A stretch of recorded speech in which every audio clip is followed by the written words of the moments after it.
Hey friends, it's Jenna. What's up and welcome back to my channel. Today I'm going to be talking about a topic I mention quite frequently on my channel, and that is curating your Poshmark closet.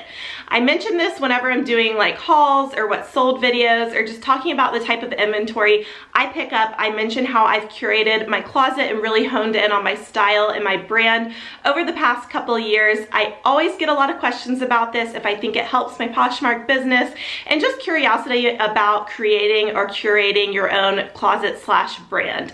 So I thought today's video I would just sit and chat a little bit about just where my closet has come from and where I see it going, and then also about why I think it's important to curate your closet, curate your brand, and then give you a few ideas on how you can come about that. So yeah, let's go ahead and get into today's video. Now before I get into all the nitty-gritty, I do want to preface this, like I do a lot of my videos, that this is my opinion. This is what I have found to work for me. If you figured out something that's working better for your business, or if you think curating your closet is not the way to go, definitely don't feel like you have to follow this advice. Obviously, there is no one size fits all that, you know, is definitely the end all be all of how you're going to be successful on Poshmark. This is just what I've really noticed to work for me over the past few years, my experience. So again, take it with a grain of salt. And yeah, let's start with just how I began my whole Poshmark journey. And I'm not going to go through the entire story, but basically when I started selling, I was selling my own clothing. So it was really just a hobby for me, a way to get rid of a ton of stuff in my closet and make a little bit of extra cash, but I wasn't really doing it for a living. I wasn't really taking it super seriously. I just wanted to sell some clothing. So when I first started, all the clothing I was selling was just my personal style, which you guys can probably tell from watching my videos, or you know, if you follow me on Instagram at EMPTYHANGER, you know I just have a little bit more of a unique kind of casual boho style. So everything was from my closet. Once I ran out of things to sell, then I started thrifting to resell, which one of my friends introduced me to that. I didn't even know reselling was a thing at the time, but yeah, she introduced me to the world of thrift stores, which I hadn't been to in many years. And I basically started buying anything I thought was cute. There was no like big Instagram community at the time. I didn't know anyone else that was a reseller. I just bought stuff that I personally thought was cute. I didn't really look at brand. I looked at style, but I didn't really, again, look to see if it was like a good brand or not a good brand. So that was my first year of full-time selling. My first like 6 months or so, I was selling my stuff, and then my first year my first full-time year was thrifting and just selling whatever random stuff I could find. Then in 2017, I discovered the world of Instagram and the whole reselling community on there. And it was really cool because it definitely opened my eyes that other people were doing what I was doing, but it also opened my eyes to what types of things or what brands other people were selling. Because again, I didn't know brand was such a big deal. I was just buying what I liked, but then I saw all these other people posting about brands that were selling for them, what they liked selling, and I started noticing these things at the thrift store. So then I started picking those up as well, started listing all those in my Poshmark closet. So my Poshmark closet really expanded at that time. I had probably like 1,500 active listings, and it was really a mix of items. So again, it was stuff that was like kind of my style, you know, this boho kind of casual style, and just whatever I thought was cute. And then it was all these random brands that I saw other people selling. So I would have Eileen Fisher and St. John, I would have Sundance. I'm trying to think of brands I don't sell as much on there now, but yeah, I just had a huge variety, and my store was really big. And what I actually noticed when my store was so big was that I was having less sales. And I don't know if this correlated to the fact that it was too much for people to look through, or the fact that my styles were just all over the place. So I really reevaluated my Poshmark closet in 2018, and my whole goal was to build my brand and curate my closet. Now, what do I mean by curating my closet slash building my brand? It's kind of one and the same to me, and that just means I really want to focus in on the style and the assortment of products that I'm carrying. I want everything to go together. So I like to use the example of stores at the mall. If you were to think of different stores at the mall, a lot of them have a totally different variety of brands or products that they carry. Like an Anthropologie is going to be different from a J. Crew, which is going to be different from from Urban Outfitters, and then they carry something other than the Gap. So every single store has something different, and when you're looking to shop and you're looking for a specific item, you know which store to go to, right? You know that if you want to find something really preppy, you're going to go to J. Crew. But if you want to find a unique boho event dress, you're going to go to Anthropologie. So if you think about it, these stores have more of a specific theme, and I decided I wanted my Poshmark closet to have a specific theme and kind of again go back to my roots, or where I started, which was my personal style. And again, my personal style was more boho, was more casual, just kind of different items. Like, I was always the friend that just had a different kind of fashion sense. Even like my boyfriends have told me they've never dated anyone that's dressed like me, just because I have a little more unique style. And I thought that could translate really well into my Poshmark closet, because I want people to come to my closet and get stuff that they might not be able to find somewhere else, or at least they're not able to find it somewhere else easily. So going back to the example of just different stores and, you know, how they really hone in on their customer, I decided to hone in on my customer and define my customer. And I've actually had a few people message me on Instagram. I've mentioned this in the videos in the past, and this has really helped them. But to sit down and actually define who your target customer is. Who is the ideal girl or guy or whoever shopping in your closet? What are they like? What do they like to do on weekends? What do they like to eat? What do they like to do for fun? You know, just all the different kinds of parts of their life that you can think of, like where do they go on vacation? Who are they friends with? Just identify that person, and that way when you start shopping, you can shop with that person, your customer, in mind. Because for me, it makes it a little bit easier than having to go into a store and just really get a little bit overwhelmed with everything that's in there. You're really focusing on this one style, this one customer that you're buying for, and that is the type of product or inventory that you are looking for, looking to purchase, looking to buy. So this really helped me, and like I said, I heard it helped other people. So I really identified my customer. My customer, again, based loosely on myself, but it doesn't have to be you.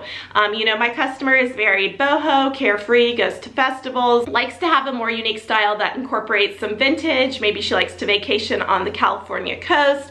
And again, your customer could be totally different. They could be a preppy school teacher that needs an outfit Monday through Friday. She's teaching her class, or maybe it is a retired woman who has a more mature style, and you know, you need to seek out those more mature styles. It could be a guy that's really into streetwear fashion and you're looking for more of those type of styles. So I just think, again, identifying that area of opportunity for yourself, and that way you can focus a little bit more when you're sourcing, is going to help you. Now, not only is it going to help you when you're out there sourcing, it's also going to help your customers when they are shopping with you. So they do have, you know, an expectation or an idea of what they're going to find when they come to your closet, and it's great because they'll seek out your store when they're looking for those specific items.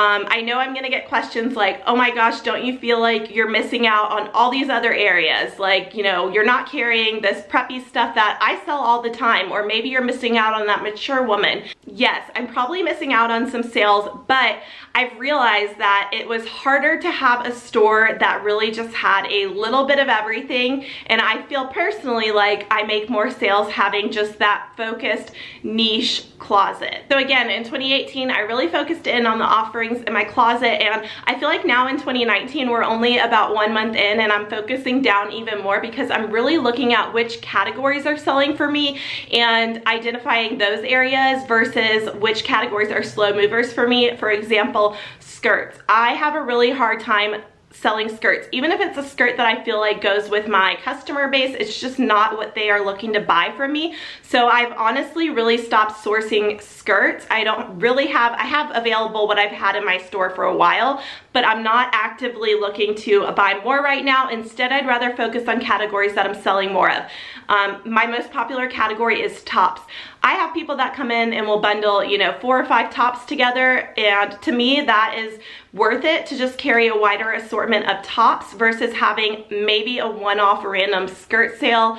I just know what people are looking for based on my numbers, and that's what I need to continue to stock in my closet. And I think that can be one of the hardest things because, again, you feel like you might be missing out on some of these categories, some of these sales, But I think as you curate your closet and as your customers realize what you're carrying and how it is so unique, you are going to be selling more and faster. So that is also something I have noticed within the last year, and especially probably within the last 4 or 5 months that I've really been doing this, because I've moved a lot of my older inventory out of my closet, is that stuff sells a lot faster for me because they know it's these really unique items that are going to be harder for them to find other places, and they better hop on it before someone else gets it.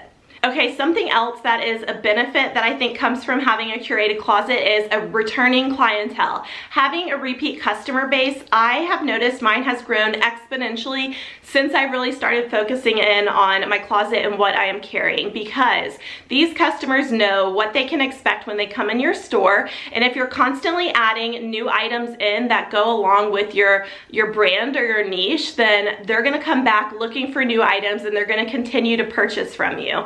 So I think having a repeat clientele is really one of those things that is key to increasing your sales and growing your business. The more customers that you can bring in and keep in, the better. And I have again noticed that this has been something that's really grown for me in the past probably 4 or 5 months. I still have some things in my closet that are, older items that I might not purchase now, but everything going forward, I'm really buying with these customers in mind, and I'm just bringing in more and more of these customers that are, again, returning and purchasing on a regular basis, whether that be once a month, once a week. I have some people that shop multiple times a week, which I love them all very much. Anyone that comes back to my closet, I'm just always so thankful, because that means that they truly got a great experience. I love having repeat customers and repeat clients just because that means they're happy with their purchase, with you, with your business. They received an item that was the quality that they expected. They got great customer service. They got great packaging. You were fast at shipping. All these different factors go into it. And touching on the packaging, that's something else that kind of goes along with branding your closet. You don't have to do anything super fancy. Don't think you have to gift wrap every single item in your closet. But for me, it means adding a branded sticker with my logo onto the item before I put it in the packaging to go out. I always use really cute poly mailers. The print to me, I don't always keep it the exact same. It's something I've considered doing in the future, but I do kind of change up the print of my poly mailers based on like the season, but it always has my logo sticker on it. And then for my boutique items, I actually have a branded poly mailer that does have my logo on it as well. So I've received a lot of feedback with love notes that my packaging is professional. It's as if they were to order from an online boutique, which they are. So I love that they feel like they're getting that experience, because I don't think people always shop on Poshmark thinking they're getting that experience. A lot of people think on there you're just buying from someone's closet, which yes, you can be, but at the same time, a lot of us run this like our business. So hopefully I'm making sense. I'm kind of running from one train of thought to the other as far as just how I started and how I really started curating my closet, and then some of the benefits of curating my closet. So again, just that repeat client base, and again, having a more unique product assortment, and just having people that can come to your closet and know what to expect by what you are carrying. So the final section I want to touch on is how you can curate your closet. And if you're totally new and this just seems a little overwhelming to you, don't worry. You don't have to curate your closet right away. Take a look at me, for example. I sold stuff for probably, 2.5 years before I really started honing in on what was working for me. So I think especially if you are newer to selling, reselling, selling stuff in general, really try different things, because you don't know what's going to work for you and your audience. It also depends on what you can find in your area, what's available to you as far as inventory, and it does take a little bit of trial and error, because we all know stuff sells differently for different people. So I think it's okay to spend time really figuring out what works for you. Now, if you've been selling for a little while on Poshmark, if you've been on there for, I don't know, a year or two, you've probably really seen what types of items sell quickly for you, what types of items you can find on a regular basis, and what your repeat customers are buying. So I think if you've been selling for a little while, it's important to take a look at those statistics.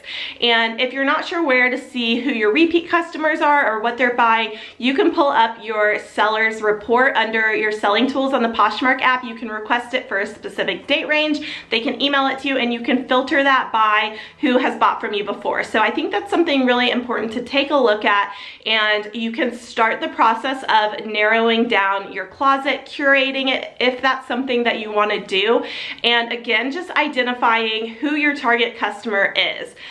You know, again, what they're doing, what they like to do for fun, what type of stuff they're going to be wearing, what kind of events they're going to, and using all those different resources to really start to think about what you're going to be sourcing for when you're out there looking for inventory. So again, like I mentioned in the very beginning of the video, curating your closet, building your brand is not going to be for everyone. This is just one of the things I have noticed. A lot of people ask me how I have become more successful or how I have so many sales, and the thing that I have really noticed is curating my closet and building my brand has really allowed me to do that. It's allowed me to, again, build a repeat customer base. I feel like I've repeated that a lot in this video, but also I think that you can in turn charge a little bit more for your items. You have a little bit more of a premium when you do have that more loyal following, and not that you're going to be overcharging for your items, but you're basically charging for the service of you going out and finding these specific items that fit this theme, fit this you know, brand, your niche, and they're in turn coming to purchase those items from you. So you're really providing this big service, and I think you can charge a somewhat premium for it. So people always ask that as well, like how do you charge, or not how do you charge, but how do you get more for this item than most people in the market? I think it's because I have built this brand on Poshmark, and it's just something that is expected of me, of my closet, and in turn I'm providing these people this service of these items. I'm providing excellent customer service, excellent quality products. I'm giving them a great experience with packaging and shipping, and yeah, it's just a little bit of everything that goes into it. So I think it's definitely some food for thought. Think about if this is something that you could see yourself doing, if you really want to niche and hone in on the type of items that you're carrying. And it doesn't have to be specific with categories like how I've really talked about. I'm not carrying skirts and I'm going to be carrying more tops. I think it can really be a style, and it can be a bunch of things that go into that style. I'm just taking it a step further because I really want to see where it can go for me, and if it doesn't work, it doesn't work, because I think this business is about trying different things. And I don't know, I just think that's one of the best parts of owning your own business and being your own boss, is being able to try different things, not having to conform and listen to other rules. That was like one of the things I did not like about a 9-to-5. I always had all these ideas and wanted to try different things, and sometimes they work and sometimes they don't. So I challenge you to just take a look at your business and look within and review your stats, maybe see what you're selling, again, like I mentioned before. And if you did want to niche or build a brand on Poshmark, curate your closet, what would your closet be like? What would the style be? What would the theme be? Do you have a specific closet name? You know, people think of Empty Hanger and they think of basically how I've curated my closet. What's your closet name, and does that go along with everything that you carry? Yeah, anyways, I feel like I could probably go on and on about this topic, but hopefully it made sense to you, and just the steps that I've taken to kind of get here and really how I've narrowed it down. And if you want to check out my Poshmark closet, if you're new to my channel or if you're not familiar with me and the type of stuff that I carry, it's linked in the description box below. It's Empty Hanger, all one word. And hopefully when you look at my closet, you get an idea of like the style I'm talking about and the type of customer I'm selling to. So again, I hope you guys enjoyed this video, found it helpful or interesting, just to hear my thoughts behind this whole journey. I'm obviously still working on curating my closet, building my brand. It's something that changes every single day. I don't think it's ever gonna be 100% perfect, but yeah, give this video a thumbs up if you did enjoy it, and hit the subscribe button if you're not subscribed to my channel already, and I will see you in my next video. Bye!